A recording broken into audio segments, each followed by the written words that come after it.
Semyon Mogilevich ya lleva varias décadas siendo conocido como una de las personas más influyentes en el círculo criminal, no solo en Ucrania, sino en todo el mundo, de verdad. Se dice que el señor tenía más de 17 seudónimos y pasaportes de varios países, como Ucrania, Rusia e Israel. Y por información sobre su paradero, prometieron, y por cierto, siguen prometiendo millones de dólares. No sorprende que el FBI haya puesto a Mogilevich entre los 10 más buscados. Y hoy vamos a hablar de él. Así es. En general, a diferencia de varios otros jefes criminales, cuyo auge, por así decirlo, fue en los años 90, Mogilevich no apostaba solo por la fuerza. La inteligencia era, como ven, uno de sus instrumentos más importantes. Por eso, la información sobre las actividades criminales de Mogilevich sigue siendo relevante hoy en día. Y él nunca estuvo en la cárcel mucho tiempo, como debió ser. Por más que lo intentaron, no lograron encarcelarlo. Mogilevich estuvo ligado al crimen desde joven. Según información pública, esto ocurrió durante sus años de estudiante. Tras estudiar economía en la Universidad Nacional de Leópolis Iván Franko, Mogilevich decidió aplicar de inmediato sus conocimientos. En principio, ¿para qué ir más lejos? Vamos a usar de inmediato todo lo que hemos aprendido. Por supuesto, considerando la época y la ciudad, que en ese entonces era Kiev. En los años 70, la Unión Soviética tenía escasez. Los dólares estaban prohibidos y los lujos eran raros. Pero todos conocían a alguien que podía conseguir lo que el Estado no podía o no quería dar. Así fue como floreció el comercio clandestino. A ese grupo de personas que, digamos, alimentaban este fenómeno de todas las formas posibles, se unió también Mogilevich. Después fue conocido por varios nombres, no solo como Mogilevich. Por ejemplo, Don el Inteligente, Don Semen, Don Cerebro. Incluso lo llamaban la persona más peligrosa, no solo de la comunidad de estados independientes, sino de todo el mundo, de verdad. Y el ascenso comenzó cuando un joven economista común se dio cuenta de que, en un sistema construido sobre mentiras, el mentiroso más inteligente puede simplemente gobernar a todos. Genial, genial. El hombre falsificaba documentos, manipulaba precios y era un intermediario discreto entre funcionarios, comerciantes y proveedores del mercado negro. A Mogilevich lo arrestaron de por vida, al inicio de su carrera, una vez por manipulación de divisas, otra por fraude. Como decía Mogilevich, la condena por manipulación de divisas no es tan sencilla. A mediados de los 70, recibió 3 años por esa infracción, pero en una entrevista mucho después, enfatizó que la infracción fue prácticamente inocente. Eso en realidad no fue nada. Lo atraparon cuando le compró monedas de oro a un extranjero. Según él, no lo hizo para venderlas o cambiarlas, sino para crear monedas colgantes para su amada. El castigo en forma de prisión, nuevamente según Seba, es decir, Mogilevich, lo recibió por su amistad con el hijo del primer secretario del Partido Comunista de Ucrania, Volodymyr Shcherbysky, el señor Valery. Al parecer, al alto funcionario no le agradó que su hijo se relacionara con Mogilevich. Por eso, cuando pudieron, se deshicieron del amigo incómodo. Bueno, sea cual sea la verdadera razón, Mogilevich terminó tras las rejas. Sin embargo, tras las rejas, aprovechó el tiempo estableciendo contactos que más tarde serían útiles para construir su imperio empresarial. Y no solo útiles, sino muy útiles. Mogilevich recibió su segunda condena por fraude. Supuestamente, ayudó a un amigo a comprar $2.500. Por eso, uno podía ir a la cárcel. Ese amigo planeaba mudarse a Israel y necesitaba moneda extranjera. A continuación, una cita. El segundo caso de moneda extranjera ya pudo haberme salido caro. Decía que no le ayudé a comprar la moneda extranjera, sino que intenté engañarlo. Por fraude recibí 4 años, no 8 por operación de divisas. Bueno, pero esta versión fue contada por el propio Mogilevich. Existe otra versión relacionada con disputas criminales. Entonces, ese amigo que supuestamente planeaba irse a Israel era un carnicero de Kiev, de apellido Yujimovich, conocido en el círculo criminal con el apodo de Toro. Mogilevich supuestamente le prometió ayudar al Toro, pero por alguna razón al final no lo hizo y lo dejó sin dinero. A Toro no le gustó y exigió que le regresaran su dinero. Según Internet, Mogilevich no pensaba devolver nada. Y además consiguió la ayuda de otro criminal apodado Soja. Por eso, el tema del dinero terminó en una masacre. La gente de Vic atacó a los hombres de Soja. Al final, Yujimovich y Mogilevich acabaron en la cárcel. A Vic lo enviaron a prisión por 9 años por organizar el ataque, y a Seba le dieron 4 años por fraude.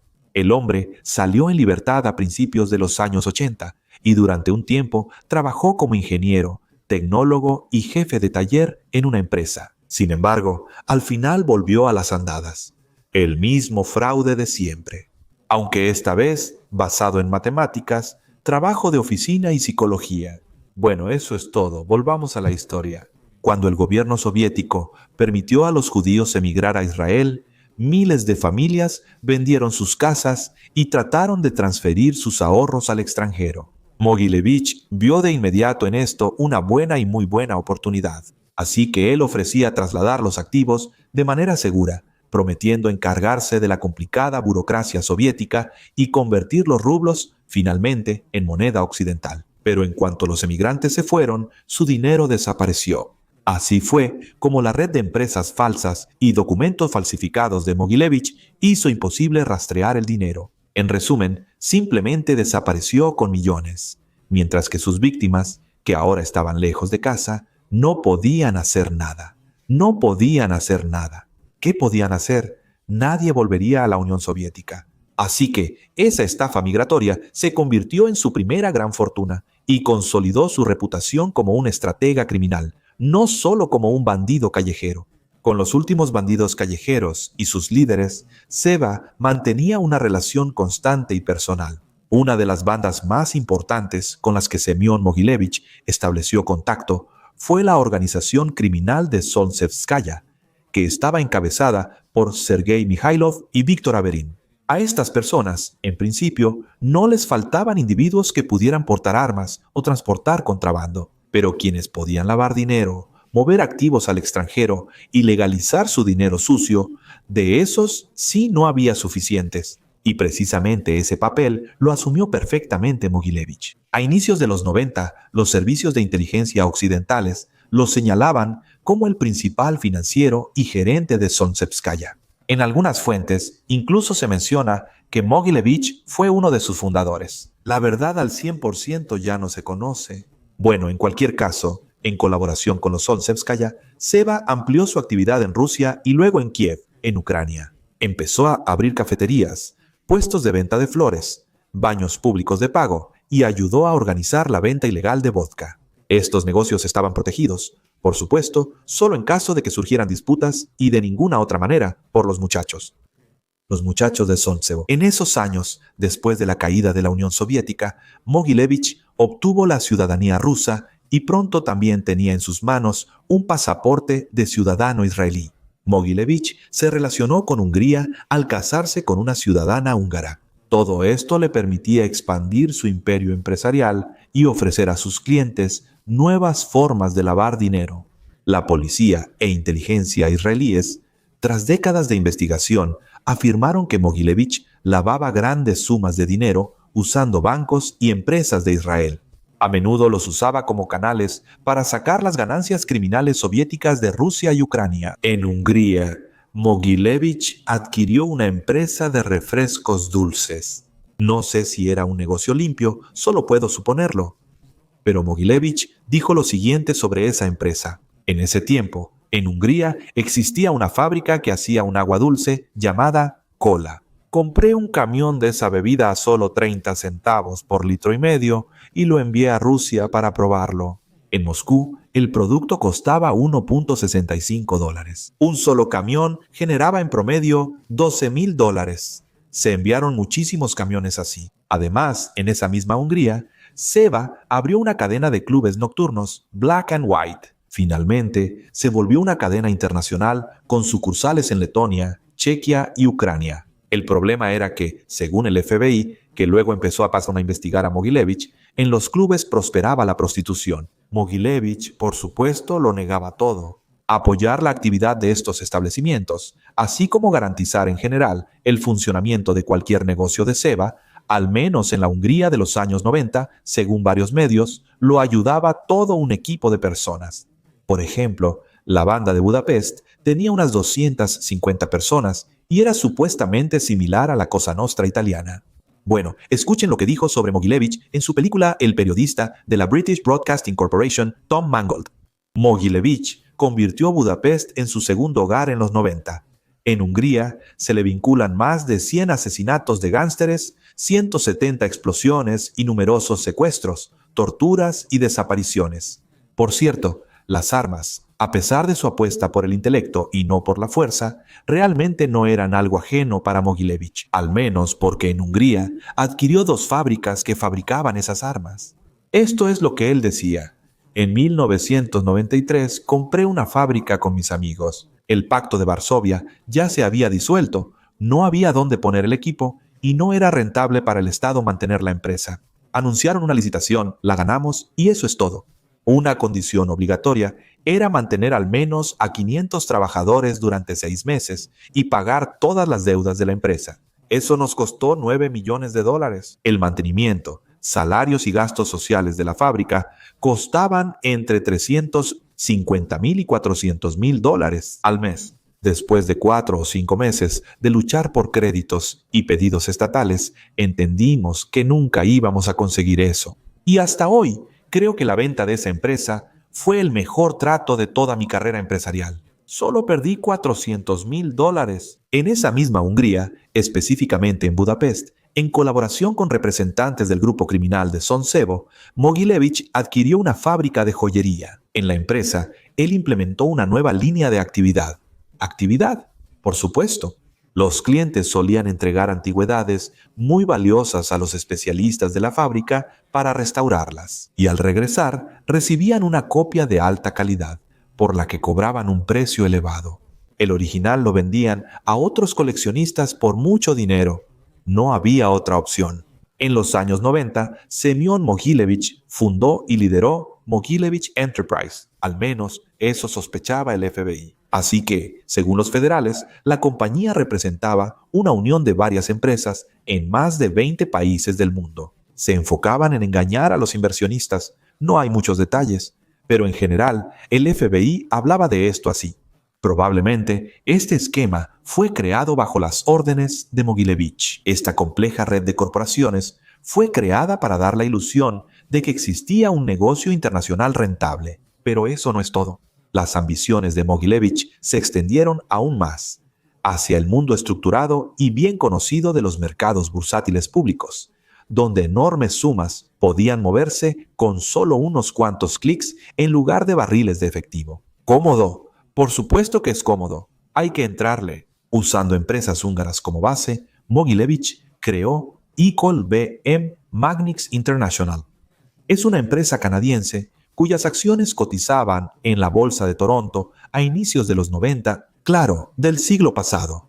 Oficialmente, IBM parecía un fabricante legítimo de imanes industriales, pero tras la fachada funcionaba otra empresa totalmente distinta. Verás, en los informes financieros de la compañía se informaban enormes ingresos por supuestas ventas internacionales, a menudo respaldados por facturas completamente falsificadas emitidas a través de empresas fantasma en Budapest o Londres. Mogilevich controlaba esas empresas y el dinero circulaba en ciclos complejos. Pasaban de las redes criminales rusas a las estructuras húngaras y luego a las cuentas de Iqlalia-Sin GmbH en Canadá. A través de ese laberinto tan enredado de toneladas de papeles, firmas, operaciones y movimientos, era prácticamente imposible rastrear el dinero. Los inversionistas solo veían los informes y el alza de las acciones, creyendo que la empresa prosperaba.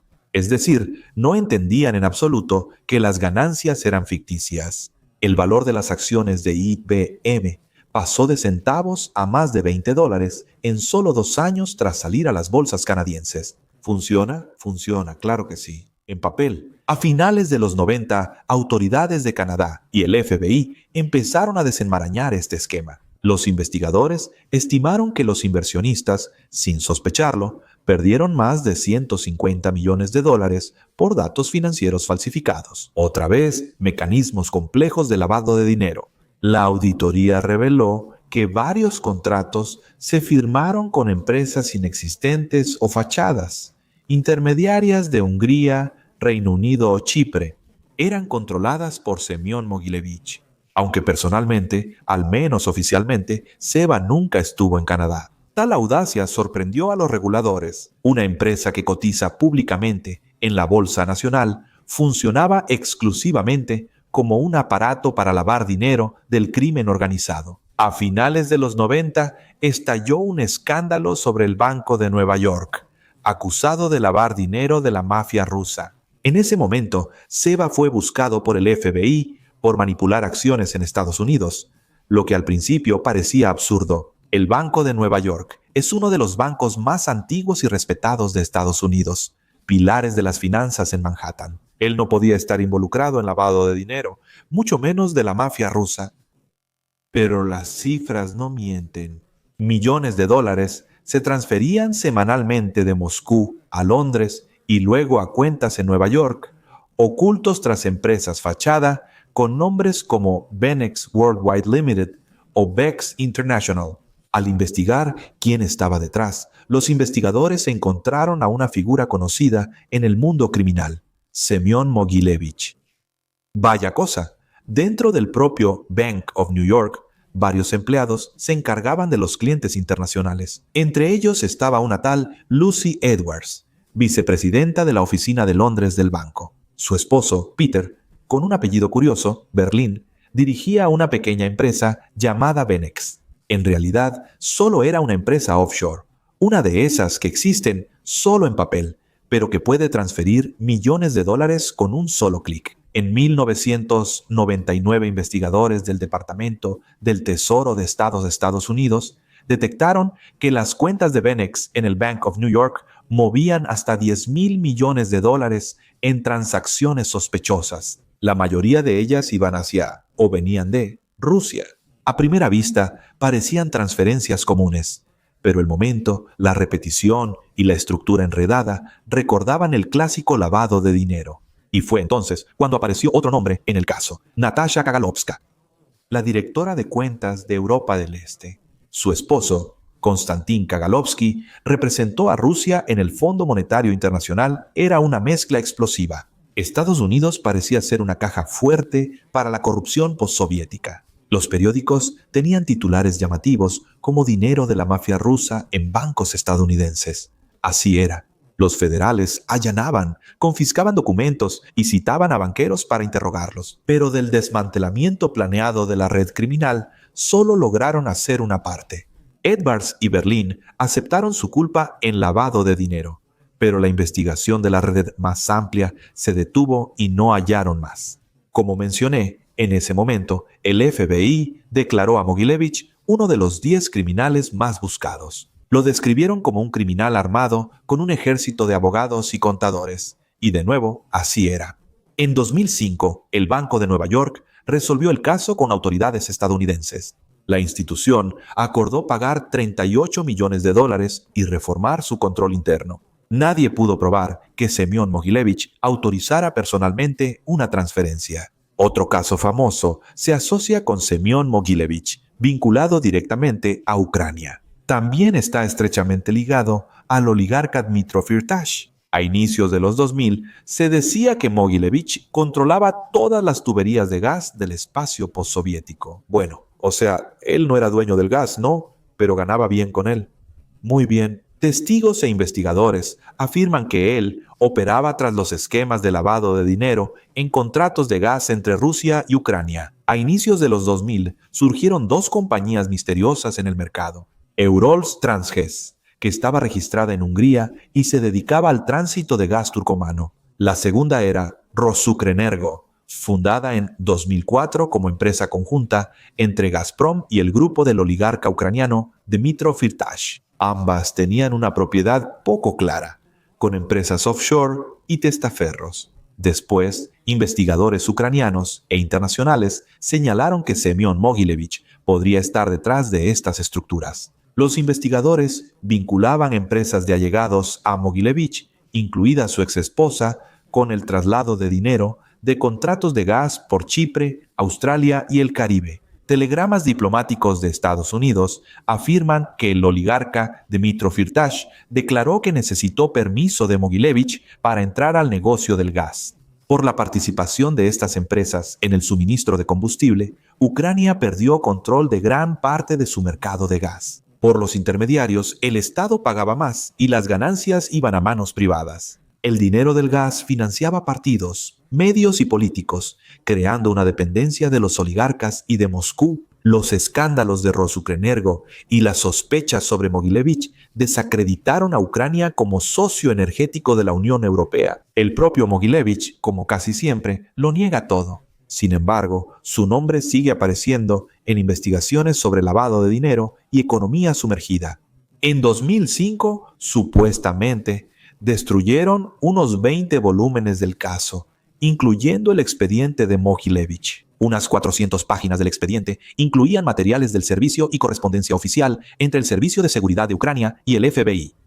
Pero eso supuestamente fue destruido. Andriy Kosemyakin, entonces adjunto de Oleksandr Turchinov, ordenó destruirlo tras la destitución del gobierno de Timoshenko por el presidente Víktor Yushchenko. Turchainov, aliado de Timoshenko, lideraba el Servicio de Seguridad Nacional. Esa versión fue descrita así en los medios. Pero después de 2005, Semen Mogilevich seguía siendo una de las figuras más influyentes en el crimen organizado mundial. Aunque estaba bajo constante vigilancia de las autoridades, pronto apareció en Moscú, donde incluso fue detenido.